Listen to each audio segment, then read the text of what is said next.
अस्सलाम वालेकुम। आज हम बात करेंगे कुछ घरेलू टोटकों की। हम अपने पेट के लिए इतना कुछ करते हैं, हम ये ख्वाहिश करते हैं कि हम अच्छे से अच्छा खाना खा लें, हम लजीज खाने बना बना कर खाएं। हम अपने पेट को खुश करने के लिए इतनी मेहनत करते हैं। हमारे यहाँ तफरीकन दूसरा नाम ही खाना है। हम हर वक्त सिर्फ खाने के बारे में सोचते रहते हैं और इसकी वजह से हम बहुत सारी बीमारियों, बहुत सारे मसले मसाइल में पड़ जाते हैं। बाज़ औक़ात हमें ऐसी बीमारियां लग जाती हैं कि हमें अंदाज़ा ही नहीं होता कि हम इनसे किस तरह से निजात हासिल करें। हमें लगता है कि हम महंगी महंगी अद्वियात खाकर ठीक हो सकते हैं, लेकिन ऐसा नहीं होता।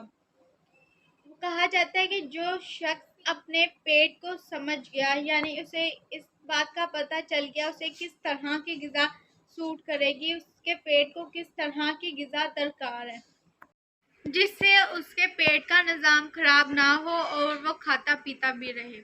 तो यकीन करें वो अपने आप को 100 तरह की बीमारियों से बचा लेगा। तो आज मैं आपके साथ कुछ ऐसे टिप्स शेयर करूंगी वो मसालादार जिन्हें हम सिर्फ अपने खाने में इस्तेमाल करते हैं, जो हर शख्स के घर में पहले से ही उसके किचन में मौजूद होते हैं।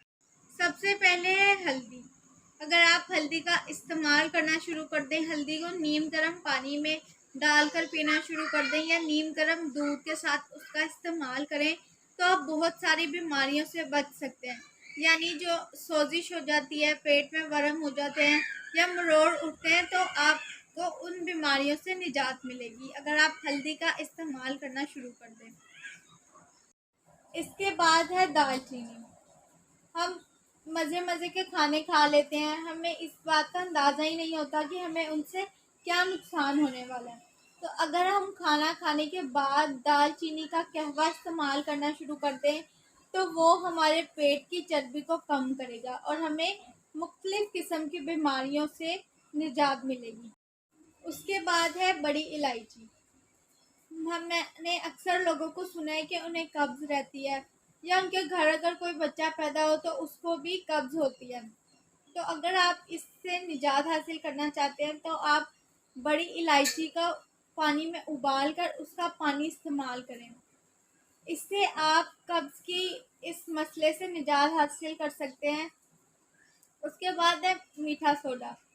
खाने का मीठा सोडा, अक्सर लोगों को ये होता है कि जब वो खाना खाते हैं, खाने के बाद उनके मैदे में जलन होने लगती है या उनके पेट में दर्द होता है। तो अगर आप इससे फौरी निजात हासिल करना चाहते हैं, तो मीठे सोडे का इस्तेमाल करें।